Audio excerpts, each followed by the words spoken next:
the Chief Executive Officer at Rock Global Investment Network London. That is investment, not institute. Investment Network London is joining me right now. Dr. Omale, good to have you on the program. Thank you, Nancy. Welcome. Welcome to Nigeria again, isn't it? Thank you. I know you come intermittently. Yeah. How long have you stayed? 1 week. 1 week. Yeah. Okay. Are you miserable? Or because you're staying in London now? Because London is not among the top, or UK is not among the top 10. So, but are you miserable as a Nigerian living in London, or when you came into Nigeria, you became miserable? No, in both ways. Even living in London, I become miserable for Nigeria. Nigeria. And coming here, it manifests itself. Because Nancy, as you come to the airport, you see the mystery by the number of 1,001 immigration officers blocking your way to go through immigration. As a Nigerian coming into the country, why should I delay to pass through the immigration? If your papers are right, and yes. you're not carrying any contraband. You are a Nigerian coming to the country, so you can't turn me back. And you are going away, and at 1,001 checkpoints, people opening your boxes and all of that. Nancy, when you drive to your office, and you see these women sweeping the floor in the dust, in the sun, with babies at the back, you will be depressed. I don't know how people survive. I mean, it's wickedness in that you see boys selling newspapers and all that, and it shouldn't be so. So yeah, it is a miserable place. That's a fact. Number 6 in the world. You know, for me, when I saw the report, for me, I'm even miserable talking about this misery index. And I saw that. Yes, and I'm even depressed because there are a lot of things that will make you depressed. I think this is something that we should take seriously. It is. Because one would say, or I begin to wonder, at what point or at what level did we get to this? Or we are just gradually debilitating, so to speak. Our officials or our government officials and those in leadership, not just even Buhari and his ministers and governors and every leader in every strata, what should they be thinking about right now? Because we're talking about unemployment today, focusing on jobs and all of that. If one is not unemployed, you expect that that person will be miserable. Yeah. You expect that that person would even be depressed. A lot of people will. The suicide rates now in the country is getting higher. We are number 15 in the world in terms of suicidal rates. Yeah. This calls for an urgent attention. And this suicide was unheard of in Nigeria. Yes. Nigeria was a happy place. But as soon as we jettisoned good governance, as soon as we put in place mediocrity and this high level of corruption, the environment became deteriorating, started to deteriorate downwards. As soon as we lost our values, traditional values of integrity, traditional values of honesty, trust, as soon as we began to enthrone thieves as people in charge of corporations and institutions in Nigeria, our misery began from that place. And we have to go back to our institutional values where a thief is a thief and should not have any respect in society. So as we lost those values, then we became confused with international values. Nigeria is in a state of mere confusion. Nancy, there are 5, whatever economists you believe, economic cycles. You have the traditional, where the beginning point, the takeoff point of an economic cycle, which is number 1. That goes to takeoff, where you go to expansion. And expansion is where roads, telecommunications, transport, all those things, infrastructures are built in. Then you go to maturity, where there's a plateau, where things are normal. Then you go to the period of mass consumption. The problem is, Nigeria, by all indications, is still in number 1. But guess where our consumption, our values are? In number 5. There's mass consumption. So you build a beautiful house in a place where there's no road access, where there are no pipelines, where there's nothing.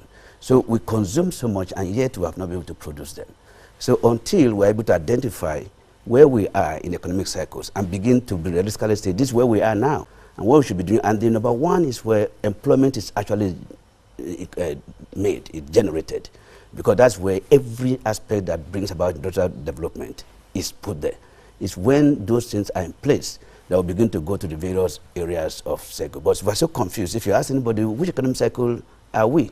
You could see traits of everywhere, but I can see the traits of the final cycle, which is maturity, which is consumption, and shouldn't be so. So perhaps, should we now begin to, or should we come to the drawing board and say, let's remap the economic fundamental of the country? We should start from the beginning. We are so much in a hurry. You see, and being in a hurry without doing the fundamentals, you still come back to square one. We have, how many economic plans have we had? In school, we had to write 2010. It was so far away. 2020 is just at the door. That's not the issue. The issue is realistically saying, these are the circles we passed through. This is where we are now. You can still, I went to the farm over the weekend, and I still saw people using cutlass. The thing I did some 40 years ago. So we are still there. You see cattle rearers in the bush. How can anybody subject human beings? Would that not even depress you to be in the bush? Their children will not go to the bush. They will not be in the bush. How can you say people should go through the bush to produce or to rear cattle? And the cattle they rear are ugly, thin, disease infested. You even say you are seeing cattle in the bush. What depresses me most is, even here, that's the nation's capital, Abuja. Yeah. It depresses me that when I drive, I see cattle on the streets. On the road, at the airport. It's very depressing. Yeah. And everything is just going on as normal. These guys are free. Yeah. It has now become a norm. No one is checking or no one is talking, so that they don't say, oh, you are talking against certain people. No, that's not the issue. That's not the issue. That's talking about it's inhuman to subject those guys, those people, to that condition. That's even the cows itself, themselves, right? The cows have no hair. Yes. Do you know no the economic milk production? Exactly. You can imagine New if Zealand, a cow treks that. New Zealand, their main economic income comes from milk. Milk is oil to them. Even Denmark too. Okay. Dairy production. So we can't produce dairy here. The hair, the sharing, when they share the hair, is what we use for coats and all that. There's so much economic scale to get from cattle. But they're roaming over the place, destroying farms, and of course they're not coming. So it's not about politics or who they belong to. It's not fair to subject those people to things they have been doing 1,000 years ago. Their children are not doing it. They will not be involved in it. So why would they encourage it? Now, with this high level of unemployment in Nigeria, with a rate of over 20%, just like we mentioned earlier, that a lot of people are depressed, a lot of people are even suicidal right now, not just because some of them do not have jobs. Like Mr. Chukwu told me on the phone, a lot of people don't see hope anymore. You know, some people would have reason to leave because they think that their tomorrow will be better than today. Check out even the building collapse that happened in Lagos some weeks ago. I was told that a woman that lost, I think, 2 of her children or so, committed suicide because she felt, what is there to live for anymore? So you're seeing the systems are actually failing. Are there practical solutions to end this poverty? Yes, and the irony is that there shouldn't be unemployment in Nigeria. Okay, if developed economies like UK, US have almost 0% unemployment. If you want to pick up job, you pick up job. And these are the people who already reached a plateau of development. If they will have single low-digit unemployment, then Nigeria that is so full of needs should not be talking about unemployment. So the problem is there are a lot of conflicting policies, a lot of institutions that have been put in place to create these jobs, but they don't seem to know what they're talking about. So the practical way is to, first of all, identify the institutions that will work on this. And they are practical. Let me just give you an example.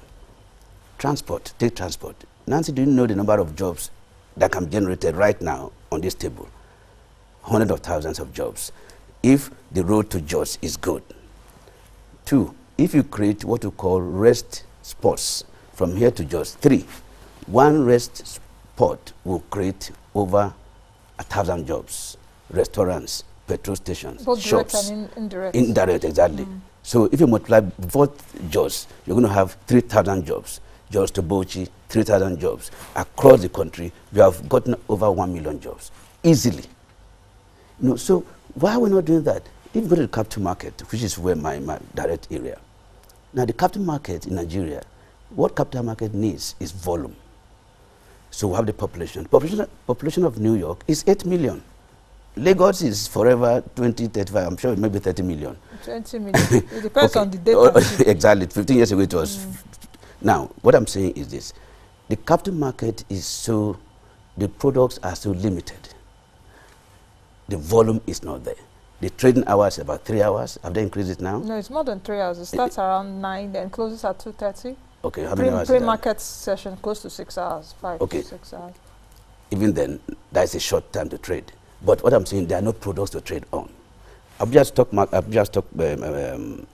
market, what is it called, the commodity. Yes, it's been converted to commodity exchange. That exchange can generate thousands of jobs if you develop the products. And the products are already there. The cattle we're talking about, for example, granite, oil, crude oil, gold, all these structures we already have. Create the products and get people to begin to trade in them, and jobs will be created. So every sector, sports, do you know the number of jobs that can be created in sport right now as we see it? If you develop fields in Abuja, for example, you can easily have 100 fields that will begin to create age-grade soccer academies from 3 years to 18 years. Each of these academies will employ about 100 coaches. So it confuses me why they say there's unemployment. I'm confused. When you're seeing practical things, like for example, this is practical. Sometimes I think about, for Nigerians that we like leisure, that we like to enjoy ourselves, apart from the Owambes and all of that, if you're bringing up your children, where do you even take your children to over the weekend, for example? Abroad, you see that even close to houses, you have parks where your children can go. The parks are all built up here, every house. Yes, but here you don't. So that's also an avenue of creating jobs. Exactly. So we are just suffering either because we want to. And what I ascribe to be black economics, which is a research I'm doing now. My concept of black economics is this: I destroy you and I become before I can perform. You destroy one level of economy before you do. So what people do is to sabotage businesses. You destroy the rail so that you can do haulage on the road. You destroy the power grid so that you can sell your generators. That was happening over the years. And there is a rush to a particular area of business that makes money now, and everyone will rush into that, kill it. Without there are 1,001 sources of job creation, and anybody who's actually saying it's difficult, is the difficult situations actually bring entrepreneurial skills from people. When you see the needs that are available, that are here, how to meet those needs is what you need. So we need practical education that trains you on skills, plumbing and all that. You also need environment, industrial-friendly environment that makes this infrastructure available for you to do business. It's not difficult if there's a will, and if government institutions that are put in place to deal with this begin to do the things they are established to do. There's no how unemployment. There shouldn't be unemployment in Nigeria. I'm saying there should not be. If people know what they're doing, easily within short period, it could be wiped away. Easily. And don't tell me it's a Nigerian fact. Sorry? Do you have confidence in the government now, especially as President Buhari has been re-elected, that perhaps, you know, his government is doing a lot in terms of saying, oh, we are defeating poverty, there's trader money, there's market money, there's N-Power, giving 30,000 naira to young people, and all of that. That's the social investment scheme. Is that the way also to defeat this unemployment? Well, they are, but they should be structured. They should be measurable. It's something that you can measure. You see, the problem is if you bring policies out that you can't measure, then how do you know anything's happening? And I think one thing I take from his statement recently, which will give me confidence, is this. He said the incoming cabinet will be made of experts, people, experts, not just because you're a political animal, you are employed. Because that's our problem. And that even leads to depression as well. When you see a skilled person sitting down and someone who does not have a clue of what this is about is appointed. So if he brings people who can, all of them should be interviewed, you tell us what you understand by this ministry, we are going to appoint you. You tell us what you are going to do, step by step, what you are going to do. And we can put, we can mark you to see how you have performed. Performance evaluation. If you don't do 1 year or two, you move.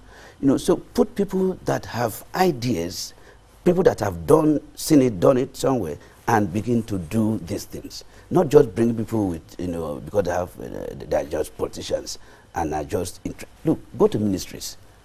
The way to most of these ministries horrible. I don't know how you drive to the office where the whole environment is filthy. It's when you go into their office, then you see this ambience. No, you see, that's the selfishness. The road to the most ministries are bad, is strewn with all kinds of filth. You know, so if you get people that will make their immediate environment good and begin to bring policies that can be evaluated, then Nigeria will move forward. So I believe, and again, he has nothing to lose now. So I will encourage him to disband the so-called cabal, whatever they are called. You are not coming for another election. So if I were him, I would